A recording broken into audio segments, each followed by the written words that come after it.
Christmas is better without you. Don't come, yeah.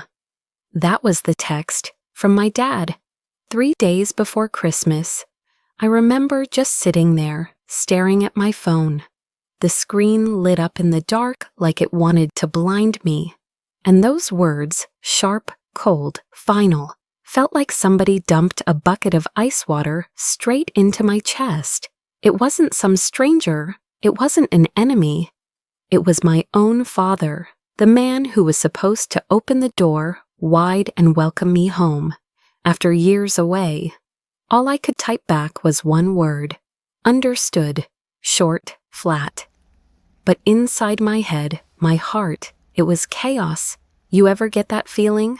Like you've been running a marathon, breathless, desperate to cross that finish line, and then, right when you can see it, somebody just steps out and shoves you off the track. No apology, no explanation, just gone. That's what it felt like. But let me back up. Because that text, as brutal as it was, turned out to be the turning point I didn't know I needed. My name's Emily Carter. I'm 31.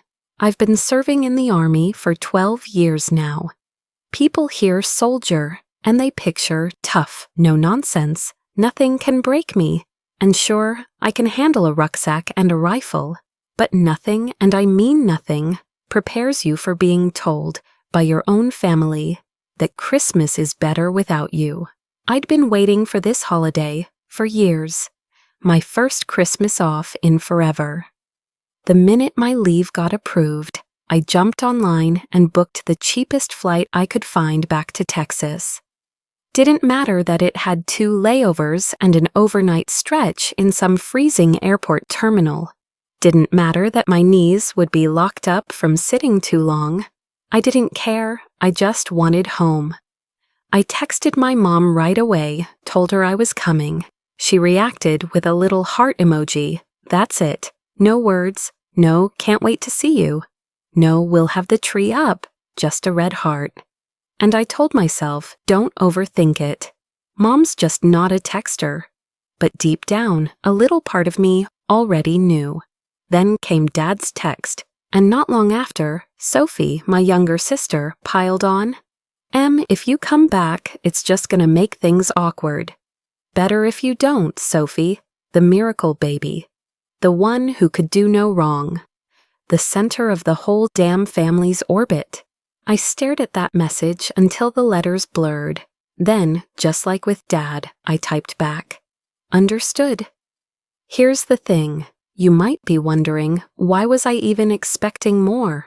Why would I still be holding out hope? And you'd be right to ask. The truth, I'd been chasing their approval my whole life. Growing up, I was the easy kid. Quiet, low maintenance, didn't complain, didn't ask for much. I wore hand-me-downs, ate leftovers, and made myself small, just so I wouldn't rock the boat. Meanwhile, Sophie was the golden child. Mom called her a miracle because of all the trouble she'd had having kids after me. And from then on, everything revolved around Sophie. I can still picture the night I came home with a report card full of A's. Straight A's. I held it out, beaming, waiting for some kind of pat on the back. Dad barely glanced at it. That's good, he muttered, then turned straight to Sophie and asked what she wanted for her birthday. I might as well have been invisible. When I was 19, Dad lost his job on an oil rig. Money dried up fast. Bills piled in. I was fresh out of high school, and sure, I could have fought for scholarships, tried to get into college. But instead, I signed my enlistment papers. The Army gave me structure, a paycheck, and let's be real, a way to get out. And even then, I kept sending money back home. Half my paycheck, every month. Paid the electric, the water, Sophie's car insurance, even part of the mortgage on the ranch. Meanwhile, I was living on canned food and sleeping on a thin mattress in a barracks room the size of a closet. I told myself, at least I'm useful, at least I'm helping. But you know what the truth was? I wasn't a daughter to them. I was an ATM with dog tags. Still, this Christmas I thought maybe, just maybe, it would be different. I pictured Dad at the airport, waiting with open arms. Mom crying happy tears into my shoulder. Sophie squealing and hugging me tight. I even packed gifts, nothing fancy, just thoughtful. A warm scarf for Mom. A set of tools for Dad. Those sneakers Sophie had been eyeing online. I stacked them neatly in my suitcase, right on top of my uniform. And in return, all I got was, "Don't come." The sadness didn't hit like an explosion. It seeped in slow, like cold air leaking through an old window frame. I sat on my bunk, staring at the wall, and I realized I'd been wrong. I'd been wrong for a long time, so I did something I'd never done before. I opened my laptop, logged into my bank, and one by one, I canceled every single automatic payment. The light bill, the water, the car insurance, the mortgage, gone. Then I typed up an email to the mortgage company, telling them flat out, I won't be making payments anymore. My hands were shaking, my chest was tight. But when I hit send, a strange calm washed over me. I still got on that plane to Texas, but I didn't go home. I booked a room at a rundown motel off the interstate, the kind of place where the neon sign flickers and the walls smell faintly like cigarettes no matter what. I ordered greasy takeout, cracked open a can of soda from the vending machine, and sat cross-legged on the bed, watching headlights streak across the curtains. And you know what? For the first time in years, I felt free. I'm telling you all this because that motel room, lonely, cheap, nothing to brag about, was the place I finally started to see things clearly. That family I'd been breaking my back for, they never wanted me. They wanted what I could provide. And once I stopped providing, once I stopped being useful, suddenly I was the problem. I didn't know it yet, but within 48 hours, my phone would blow up with missed calls. Dad, Mom, Sophie, even their lawyer, all of them in full-blown panic mode. I didn't know yet that my silence, the very thing they'd told me to keep, would end up scaring them more than anything I could have said out loud. But in that moment, lying on a creaky motel bed with a lukewarm soda in my hand, I knew one thing for sure. This was just the beginning. And trust me, things were about to get messy. The first call came the next morning. I let it ring, then another and another. By noon, I had 7 missed calls lighting up my phone. Dad, Mom, Sophie. Even a number I didn't recognize. Turned out later, it was their lawyer, David Harlan. I just sat there on that stiff motel mattress, legs crossed, eating cold Chinese takeout from the night before, watching the screen glow and buzz. You know what I did? I muted it. I let the whole damn thing vibrate itself into silence. And God, it felt good. Because for years, my phone had been the leash around my neck. A text saying, "Can you send an extra 100 this month?" Or, "Sophie's car needs new tires, could you cover it?" And I'd jump. Always, yes, of course. Always bending myself into a pretzel to make sure they were comfortable while I was scraping by. But this time I didn't answer. By late afternoon, the voicemails started rolling in. I played one, just one, and that was enough. It was Mom. Her voice cracked, all soft and breathy like she'd been crying. "Emily, sweetheart, I don't know what's going on. The bank called about the mortgage. They said payments stopped. Honey, please, just call us back. We're worried." Worried. That word made me laugh. Not worried about me. Not worried about the daughter they'd just told not to come home for Christmas. Worried about their mortgage, about their comfort, about themselves. I deleted the voicemail. The next one was Dad. "Emily, you better pick up this phone. You can't just pull a stunt like this." Do you realize what kind of mess you're causing? This isn't funny. Call me back mess. That's what he called it.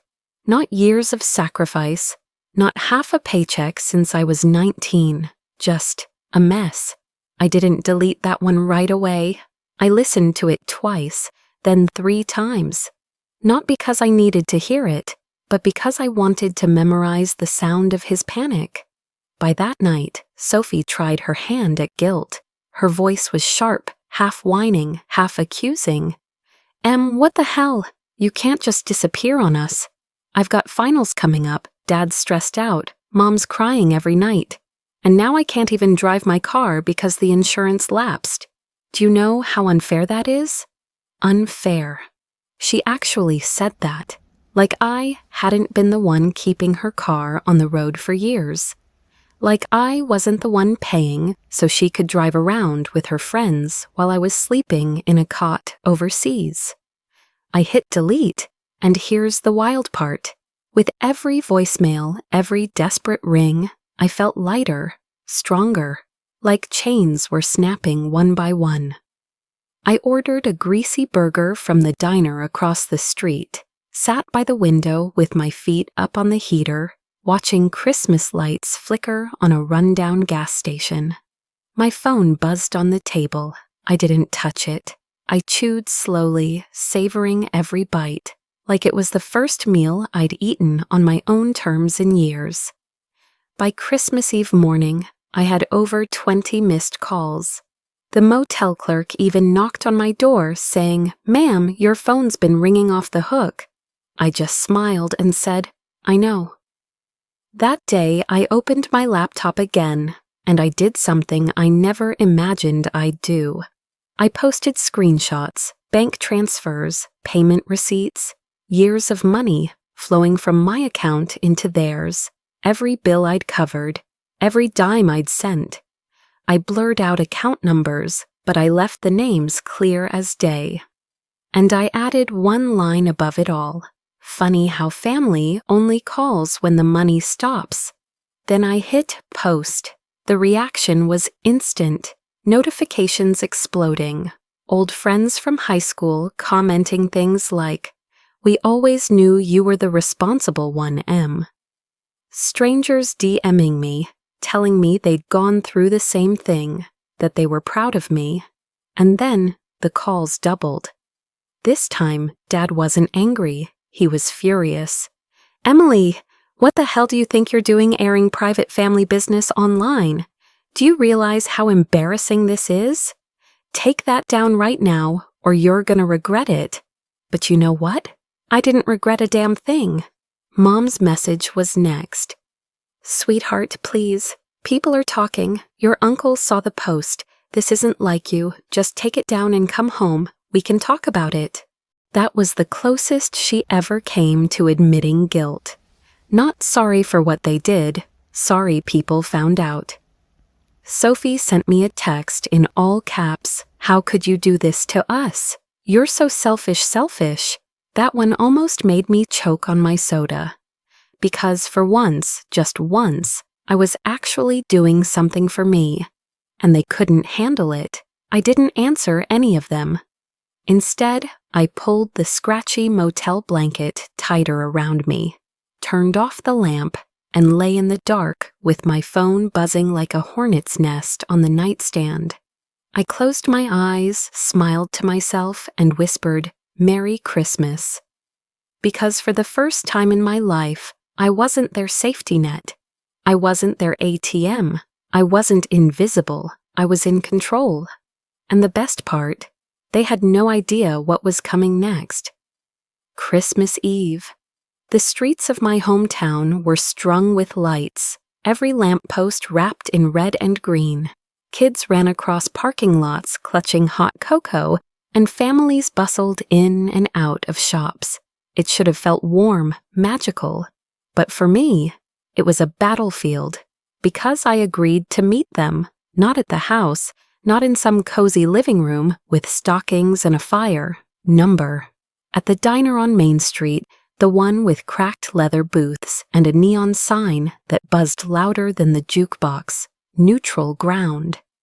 I walked in wearing jeans, boots, and a simple jacket. No makeup, no armor, except for the folder under my arm, my proof. And there they were.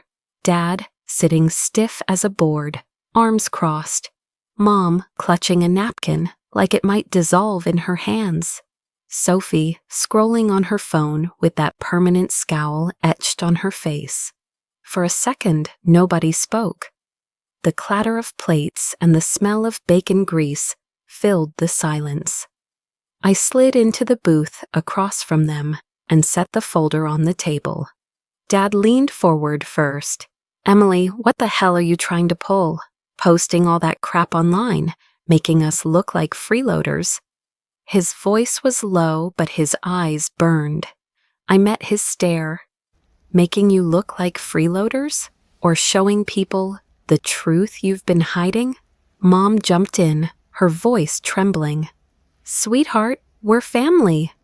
Families don't expose each other like that. People are gossiping. Do you want to destroy us?" I almost laughed. "Destroy you? I've been holding you up for 12 years. You destroyed me a long time ago." Sophie finally looked up from her phone, eyes rolling. "Oh, come on, Em. You act like you're some kind of hero because you sent money. You chose to do that. Nobody forced you." I pulled out the receipts, the bank statements, the emails, slid them across the table. "Look, every dime, every month, since I was 19. And what did I get in return? A text telling me Christmas is better without me." Sophie's cheeks flushed red, but her mouth snapped shut. Dad slammed his palm on the table, making the silverware jump. "You think you're better than us? That uniform went to your head. Don't forget who raised you, who gave you a roof when you were a kid." That hit a nerve. I leaned in. "A roof I paid for, Dad. Let's not twist the story." For a moment, the air between us was thick. Anger, shame, denial, all of it swirling. The waitress walked by, slowed, then wisely kept going. Nobody wanted to touch our mess, and just when I thought it couldn't get uglier, a familiar voice cut through the tension. "Emily," I turned. "Uncle Hank, my dad's older brother, rugged, weathered from years. On the ranch, hat in hand. He wasn't supposed to be here. He lived miles out of town. But there he was, sliding into the booth beside me like he belonged.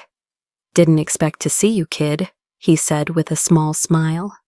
"But I saw that post you made, and I figured it was time Dad stiffened." "Hank, this isn't your business." Hank chuckled. "Oh, Jack, it's more my business than you realize." He placed a worn envelope on the table, the kind of envelope you don't ignore. Mom's eyes widened. "Hank, what is that?" He looked straight at me. "This here's my updated will." I wanted to hand it over in person. Figured Christmas Eve was as good a night as any. The table froze. Even Sophie put her phone down. Hank continued, steady as stone. "I've watched long enough. Watched Emily carry this family while you all took her for granted. Watched her get treated like she's disposable while she kept food on your table. And I've made up my mind," he tapped the envelope. "Everything I own, the ranch, the land, the savings, it's all going to Emily. She's my sole beneficiary." The words hung in the air like a thunderclap. Dad's face went crimson. "You can't be serious. That ranch belongs in the family." "It is in the family," Hank interrupted. His voice was calm, but it cut like a blade. "She's the only one who's earned it." Mom started to cry, clutching Dad's arm. Sophie's jaw dropped, then twisted into rage. "This is insane. She doesn't even live here anymore. She abandoned us." I sat there stunned. For once, I didn't have to defend myself. Someone else had seen me. Someone else had spoken the truth. I'd been screaming in silence for years. Hank put a hand on my shoulder. "Merry Christmas, Emily. Don't let him drag you down anymore." I swallowed hard, blinking back tears, and finally looked my family in the eyes. "You told me Christmas was better without me. Maybe you were right, because for the first time, I actually feel free." I stood, tucked the envelope under my arm, and walked out of that diner. Behind me, I could hear Dad cursing, Mom sobbing, Sophie whining. But none of it mattered anymore. The neon sign buzzed overhead, cold air hit my face, and I breathed it in like it was the sweetest gift I'd ever been given. Because this time, Christmas really was better, without them. When I walked out of that diner on Christmas Eve, the cold night air hit me like a baptism. Sharp, crisp, clean. My hands were trembling, not from fear anymore, but from the weight of everything that had just happened. I clutched that envelope from Uncle Hank like it was a lifeline. In a way, it was.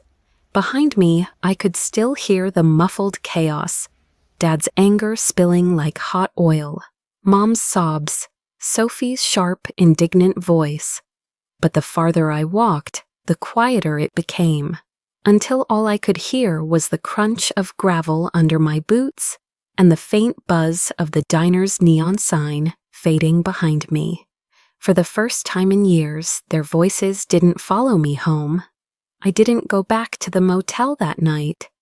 Instead, I drove out to Hank's ranch. I'd been there plenty as a kid, summertime visits, long afternoons chasing chickens and climbing fences. But I hadn't set foot on that land in years. I pulled into the gravel driveway, the headlights washing over the weathered porch, the wooden swing creaking in the wind.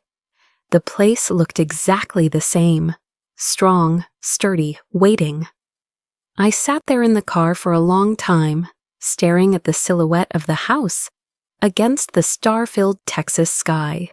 Part of me wanted to knock on Hank's door right then, but another part of me, bigger, heavier, just wanted to sit in the stillness. So I did. I stayed until the heater in my car finally gave out and the windows fogged up. And then I whispered to myself, "This is where everything changes." 2 months later, it did. The legal process moved faster than I expected. Hank had made everything airtight, with lawyers, signatures, and witnesses. He knew exactly what he was doing. When the paperwork was done, when the dust settled, his ranch, the land, the house, the accounts was mine. And my parents, my sister, they were cut out, completely. I heard through the grapevine that they tried to contest it. They called Hank's lawyer, begged, even threatened. But it was ironclad. They had nothing. For once, all their shouting, all their guilt-tripping, all their manipulation, it bounced off a wall they couldn't climb. I moved into the ranch on a quiet Friday morning. It was late February, the kind of Texas morning where the chill hangs in the air, but the sun promises warmth if you just wait long enough. I carried my duffel bag up to the porch, unlocked the door, and stepped into the house. It smelled like wood and earth, familiar, honest. I set my bag down and just stood there, listening to the silence. No buzzing phone demanding money. No slammed doors. No voices telling me I wasn't wanted. Just the creak of old floorboards and the distant sound of wind moving through the trees. I thought I'd cry. I thought I'd break down, overwhelmed by the weight of it all. But instead I smiled. A small, steady smile. Not the nervous kind, not the forced one I used to wear at family dinners. This smile was different. It was mine. The first week, I walked the land every morning. Acres of wide open space, stretching farther than I could see. I found the fence posts Hank had reinforced, the barn stocked with tools, the horses grazing lazy in the fields. Every corner of that ranch whispered his care, his quiet strength. And every step I took, I felt something inside me heal. I started fixing things. A broken hinge on the barn door, a loose shutter on the porch. I bought supplies in town, and for the first time, I didn't worry about whether I could afford them. My money wasn't vanishing into someone else's bills anymore. It was building something real, something mine. At night, I sat by the fireplace with a notebook, sketching out ideas. At first, it was just scribbles, ways to use the land, how to honor what Hank left me. But slowly, one idea kept circling back, one that tugged at me in a way nothing else did. A retreat for veterans, a place where people like me, men and women who'd carried too much for too long, could come to breathe, to rest, to remember who they were outside the uniform. I thought about the nights I'd spent in that dingy motel, the loneliness, the ache of having nowhere to belong. And I thought, what if I could turn this ranch into the place I always needed? The thought lit something inside me, something bright. Meanwhile, my family didn't stop trying. Oh, they tried everything. First came the calls, endless voicemails, swinging between anger and begging. Dad shouting about betrayal. Mom crying about keeping the family together. Sophie screaming about fairness. I blocked them all. Then came the letters. Envelopes stuffed into my mailbox with shaky handwriting, promises, threats, even apologies that rang hollow. I tossed them into a drawer, unread. And finally, they drove out once, parked at the end of the driveway, honking, yelling, demanding I come talk. I didn't. I sat inside, calm, sipping coffee by the window, and watched them tire themselves out. Eventually, they drove away, and I knew deep down they weren't really here for me. They were here for what I had, and I wasn't giving it to them, not anymore.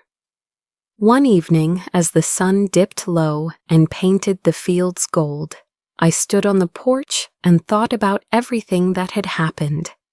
About the text that started it all. Christmas is better without you.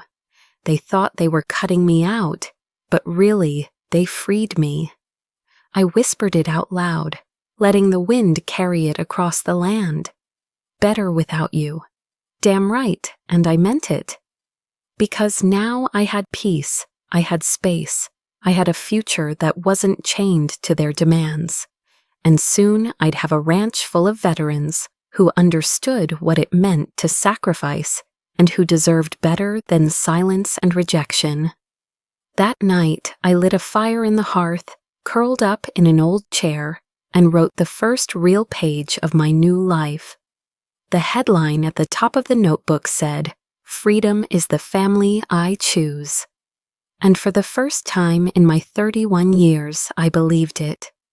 The first real sign that life was changing came on a Tuesday morning.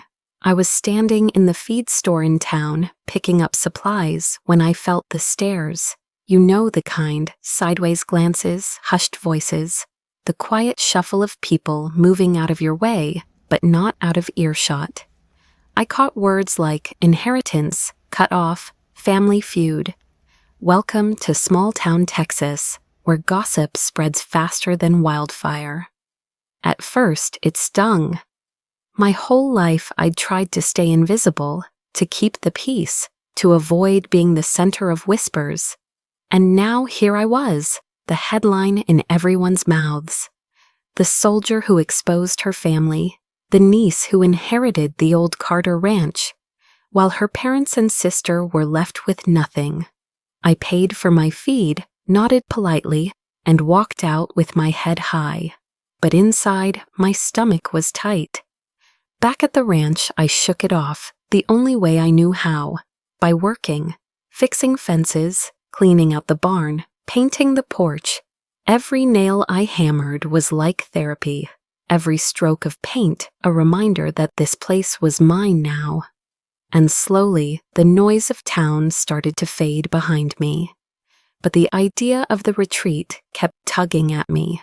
Nights were the worst. Quiet, star-filled skies overhead, crickets chirping in the distance. I'd lie awake thinking about the guys I'd served with, the ones who came home broken, the ones who didn't come home at all, the ones who needed a place like this. So I started sketching, not just notes this time, actual plans. A small cabin near the back pasture, a fire pit in the open field, a garden where we could grow food together. I pictured veterans, sitting in a circle under the stars, sharing stories without judgment. I pictured mornings where the only agenda was peace. It wasn't about charity, it wasn't about money, it was about creating something that healed, something my family had never given me. The first pushback came from Mom. She called from a new number. I didn't recognize it until her voice broke through. "Emily, honey, I heard you're turning the ranch into some sort of camp. That's not what Hank would have wanted. You're making a mistake. The land is meant for family, not strangers." Her words rolled over me, familiar as ever. "You're wrong, you're selfish, you're ruining everything." But this time I didn't flinch. "No, Mom," I said. "Hank wanted me to have it, and I'm doing exactly what he'd want, taking care of people who need it." She tried again, her voice cracking. "We're your family, Emily. Don't you miss us? Don't you want to be part of us again?" I closed my eyes and pictured that text from Dad. "Christmas is better without you." And I said, steady and clear, "I already have a family. I just had to choose them for myself." Then I hung up. Not long after, Dad showed up. I was out by the barn raking hay when I saw his old truck rattling down the drive. My chest tightened, but I kept working. He climbed out, stomping across the gravel like he still owned the place. "You've got a lot of nerve," he barked. I leaned on my rake and looked him in the eye. "No, Dad." "You do, coming here after everything." He sneered. "You think that ranch makes you better than us? You think Hank gave it to you because you're special? You're nothing without us. Nothing." The words used to cut me. They used to bury me alive. But now, they just bounced off. "You're wrong," I said quietly. "Without you, I'm finally something." He stood there, fists clenched, face red. For a moment, I thought he might actually explode. But then he spat on the dirt, muttered something under his breath, and stormed back to his truck. Gravel sprayed as he tore down the driveway. I exhaled, shaky but strong. Another chain snapped. The turning point came a week later. I held a small gathering at the ranch, nothing fancy. Just a few veterans I'd served with, men and women I trusted. We built a fire in the field, sat in a circle with mugs of coffee, and for the first time in a long time, I felt whole. We didn't talk about war, not directly. We talked about silence, about coming home to empty apartments, about feeling like strangers in our own families, about the weight we carried that no one else could see. And when I looked around at their faces, faces lit by firelight, tired but grateful, I knew I was on the right path. This ranch wasn't just mine, it was theirs too. Of course, the town kept talking, my family kept scheming, but their noise didn't matter anymore. Because every time I walked the land, every time I worked alongside people who understood what it meant to give everything and get nothing in return, I felt stronger. The gossip, the bitterness, the threats, let them talk, let them stew. Because I'd finally learned the truth, family isn't about blood. Family is about who shows up, who stands beside you, who sees you. And I'd found mine, right here. One night, sitting alone on the porch with the fireflies dancing in the dark, I thought back to that moment in the diner. Uncle Hank sliding that envelope across the table, saying, "She's the only one who's earned it."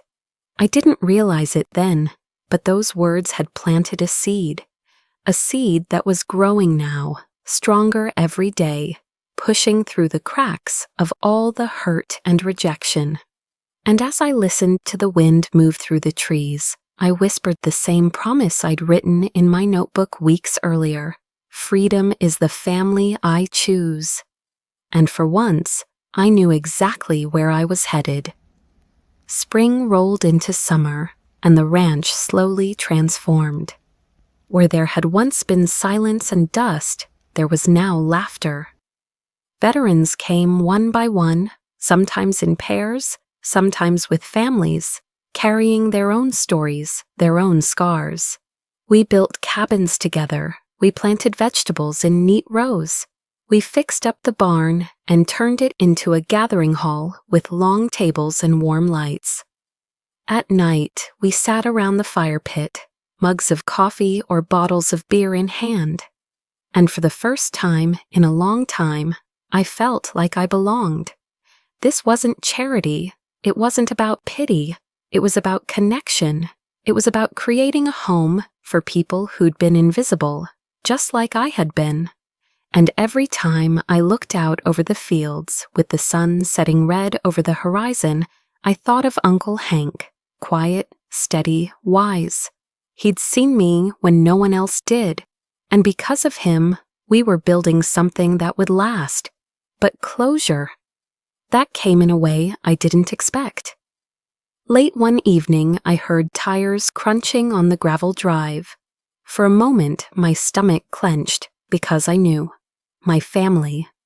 Sure enough, Dad's truck rolled up, followed by Mom's car, Sophie sitting smugly in the passenger seat. They stepped out like they still had a right to be here, like the land still belonged to them. I didn't move. I stood on the porch, arms crossed, waiting. Dad was the first to speak. "Emily, we need to talk." I raised an eyebrow. "Funny, last I checked, you said Christmas was better without me." He flinched, just barely, but then covered it with anger. "That was a mistake. Look, we're family. We've had our differences, but we can fix this. You don't have to run this place alone. We can help behind him." Mom chimed in softly, her voice laced with practiced guilt. "Sweetheart, please. We miss you. Sophie misses you." Sophie scoffed. "Yeah, sure, that one word was all I needed. It told me everything. Nothing had changed. They weren't here for me. They were here for what they thought they'd lost." I stepped down from the porch, slow, steady, until I was standing in front of them. "You had me. For years, I paid your bills, I carried your weight, I begged for your love, and you threw me out with a text. Do you know what that did to me?" They stayed silent. Even Sophie couldn't meet my eyes.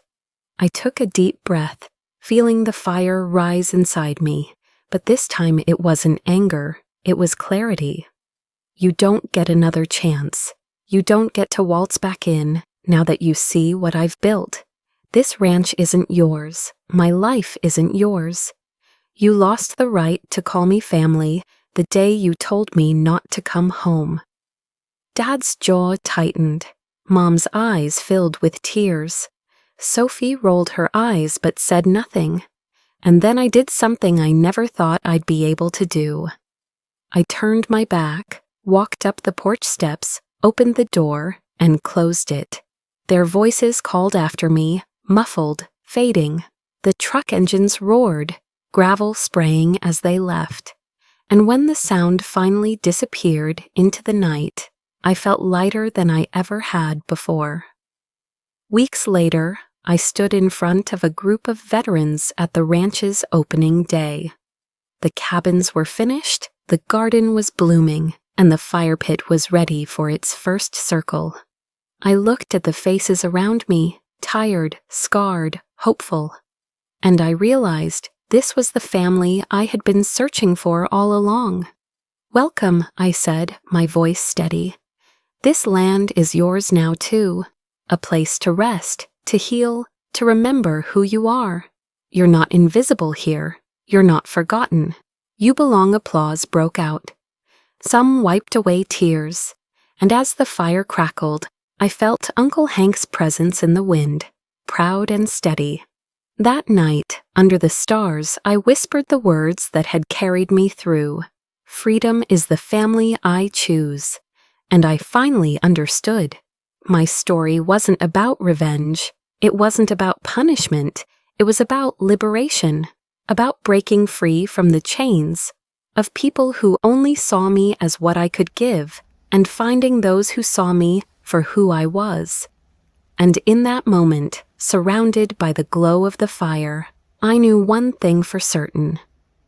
Christmas would never be better without me again. If this story touched you, if you've ever felt invisible, unappreciated, or trapped by toxic family ties, remember this. You are more than what they take from you. You have the power to choose freedom. And if you want more stories like this, stories of betrayal, resilience, and justice served, don't forget to hit like, subscribe, and share this video with someone who needs to hear it. Because sometimes the most powerful story we can tell is our own.